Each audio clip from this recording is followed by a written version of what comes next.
Lions, utter domination on Sunday Night Football. 31-9. They were up 10-6 at the half, and the game was over. We just didn't know it yet. Because we only needed to score 10 points on the Minnesota Vikings because they could not score if we let them.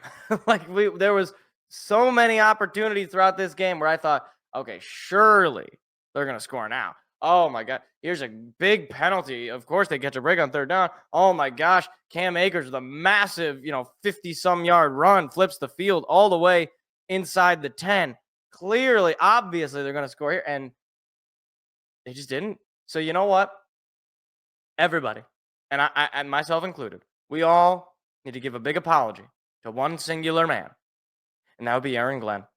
Aaron, Mr. Glenn, Coach AG, I apologize. On behalf of the entire BS sports community, and on behalf of many Lions fans around the world watching today, which is probably about, I don't know, maybe 5 or 6-ish, depending on how many people end up watching the video.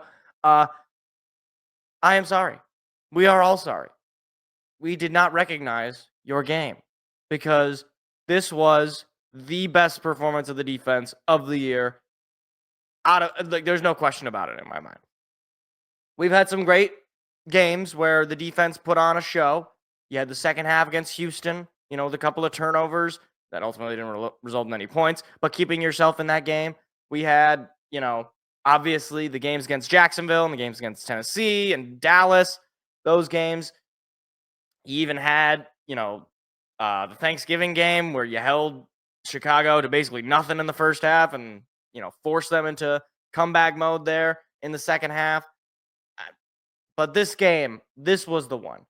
Minnesota going into this game, 14-3. Elite offense, I was told. Sam Darnold playing at the best level he's ever played, I was told. Look out for Kevin O'Connell. He's the quarterback whisperer. He can make this offense work. Justin Jefferson, best receiver in football. Jordan Addison, elite. TJ Hawkinson, elite. Let me tell you, you could have told me that none of those guys played and then show me the final score, I would have believed you. Because the way they look, the way that offense looked, they might as well have not played. It might as well have been, I don't know I don't know any of their backups. It might as well have been a room of current day Randy Moss, current day Rob Gronkowski, and Kurt Warner, current day at quarterback. You could have actually just had those people, those old retired vets. I don't even want to call them vets. They're like 50 years old, some of them. You could have put all those guys on the game, and it probably would have had a very similar result. Probably not as bad, but probably worse with them, I should say. Look, I'll talk about them in a second. I want to talk about our team first. Jahmyr Gibbs went into this game, I believe, with 16 touchdowns on the year. He was, I'm pretty sure, outside of the top 5 in the league in terms of top of touchdown marker. By the end of the game, he was the leader. Okay, 4 touchdowns, 3 of them on the ground, 1 of them on a 4th down conversion. Late in the third quarter there. Jahmyr Gibbs was the offense for all intents and purposes. He completely shredded Minnesota. It was not even close. I got to tell you, I love Jahmyr, and I love a lot of the running backs in this league. Derrick Henry's fantastic. Saquon Barkley is an elite back. He puts it on another level. He does not get for the most of the year, he did not get the primary share of carries. And the fact that he still ended up with the league-leading interception, and you know what's league-leading touchdown. And you know what's funny about it is he was not really considered that goal line back, or they would usually, the common man. And I probably made this point before. Montgomery is those tough yards to get those. First and goal from the 3. You give it to Montgomery, it's basically automatic. It's at least as automatic with Gibbs as it is with Montgomery. I mean, a lot of those runs, obviously, he had 25-yard touchdown. I think he had, I think it was like a 4-yard touchdown as well. He had some touchdowns that were, the finesse kind of plays.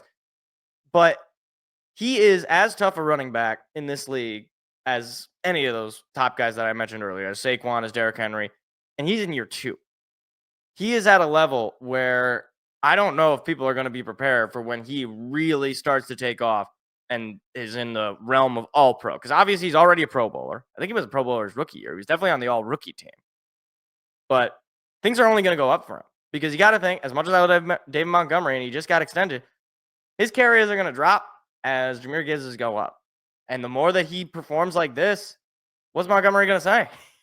Like 4 touchdowns in a night on Sunday Night Football, prime time. The world is watching. The division, the number 1 seed on the line.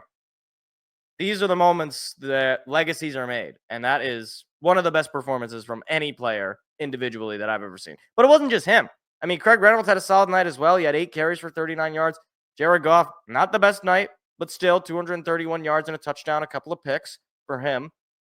One of them, I'd say, is a little, tip ball. I'm not going to lose my mind over, that sort of thing is not entirely preventable.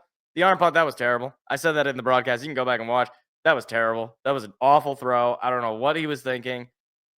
I was about to be so mad if that was going to be the result of it. But I don't know. Maybe on Sunday Night Football, Jared Goff just likes to throw interceptions because last Sunday Night Football game we played was the Houston game where he threw like 1 million. So, but Amon-Ra had a great game as well. He had 6 catches for 77. Sam Laporta, 7 catches for 63. J-Mo, 6 catches for 34. Like, the numbers don't blow off they don't explode, but you just go back and you look at those individual catches. They're not garbage time catches. They're not, wide open, screens.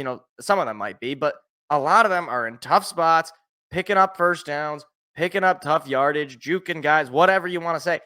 The offense clicks. Like, the offense is as good as any, and it certainly can win the Super Bowl. Now, the offense I expected to perform.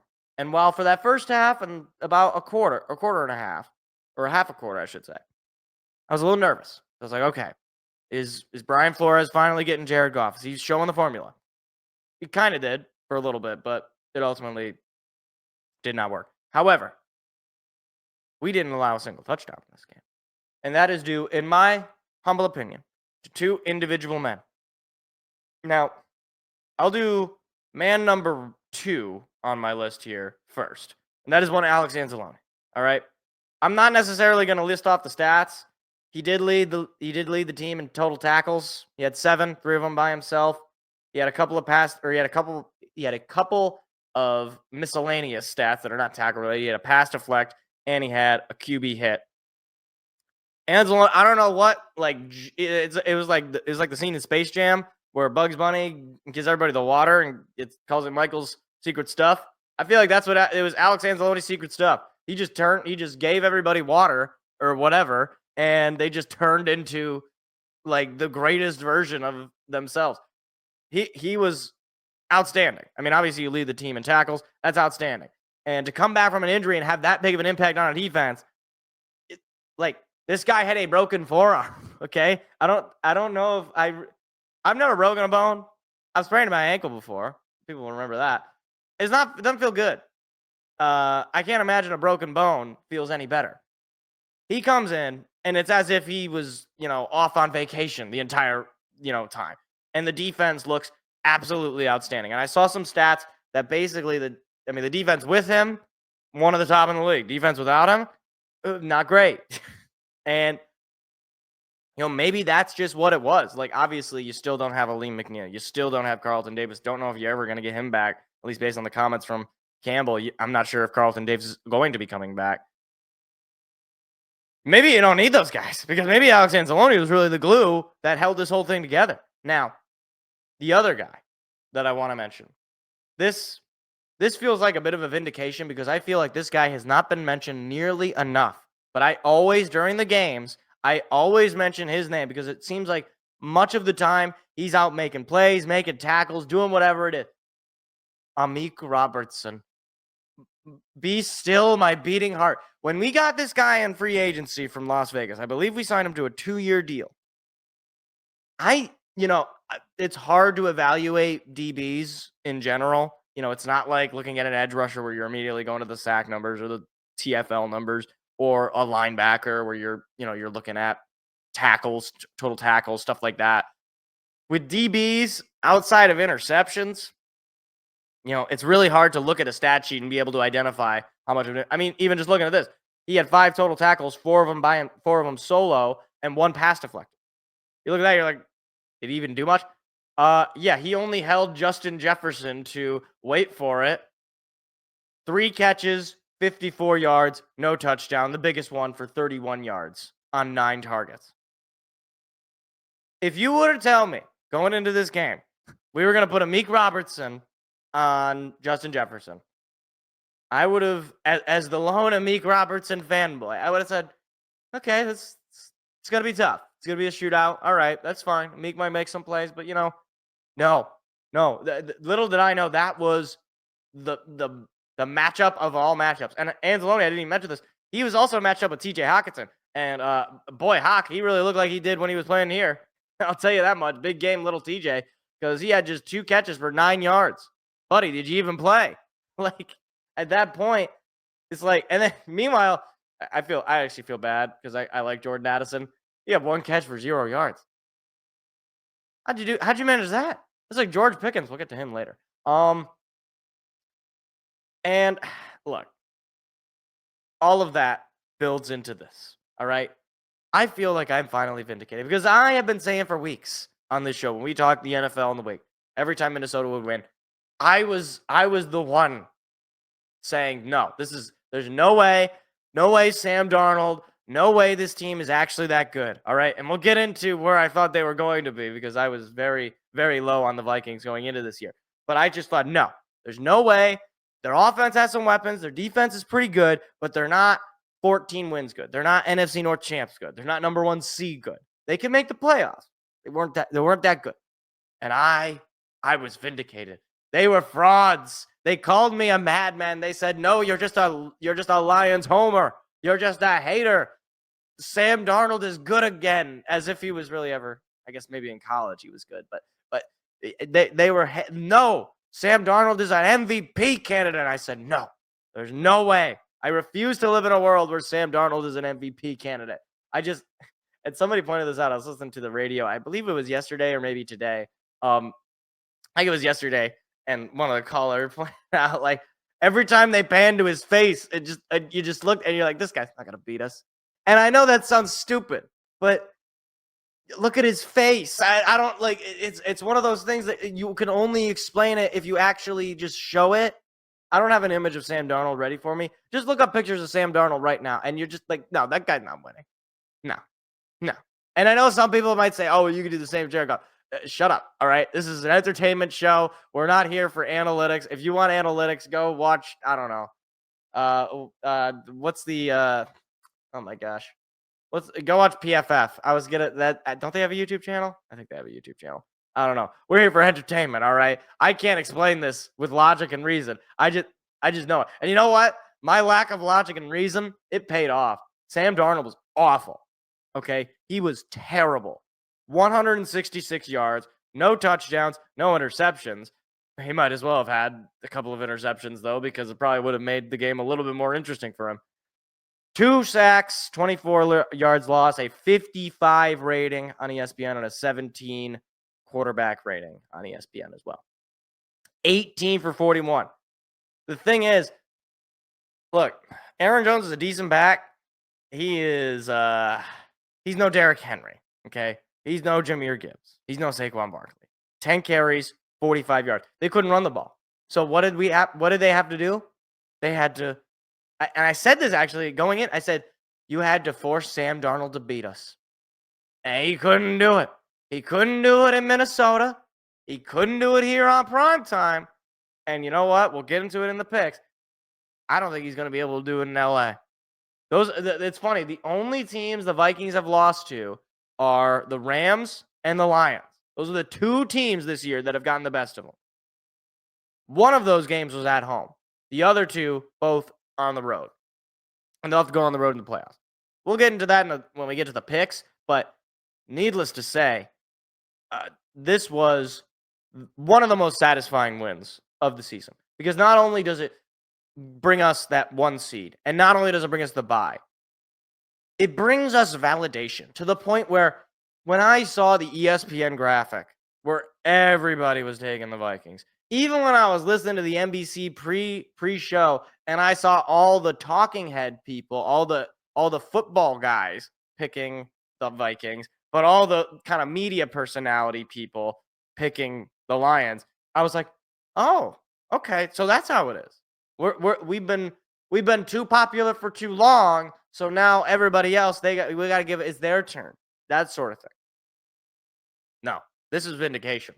This team not only is, one of the top teams in the NFL right now today, they are firmly, I think, the best team in the NFC and the most likely team to win the Super Bowl coming out of the NFC. Because who else? The Eagles? I don't know. Sirianni, he's gonna find a way to mess that up. No, shut up, Siri. If I thought the Vikings were fraudulent, okay, I think the Eagles, they're on a whole nother level. All right, they're the Saquon show. If you stop Saquon, that team's gonna just fall into the smithereens. They're gonna fall into the pit where there's great wailing of gnashing of teeth. That's what's gonna happen. Now, how are you gonna stop? Whatever. We'll get into that in a second. Either way, this Lions team is capable of winning a Super Bowl. I don't want to hear about, my defense. How are you going to stop We'll deal with that when we deal with it. But either way, we got 2 home games coming up. And we're on to, I don't even know, whoever's the lowest seed. In a way, I kind of want it to be Green Bay because that would just be extra punishment for forcing us to have to beat the Vikings in this game just to get the 1 seed. Although then again, the way it played out, I wouldn't have had it any other way. So that's all I got. TJ Hockenson sucks, by the way. And Sam Darnold's a fraud. That's all I got to say. Sorry. I just have to do it. I have to slander TJ. Oh, one last thing, actually. One last thing. So when TJ Hockenson got traded to the Vikings, he was quoted as saying that he's ready to start winning. So whenever you want to do that, TJ, you just let the rest of us know. All right? Just let the rest of us know. Hi, it's me again. If you enjoyed what you just saw, hit the like and subscribe button. We do live shows every Tuesday at 7 p.m. Eastern. Hope to see you there.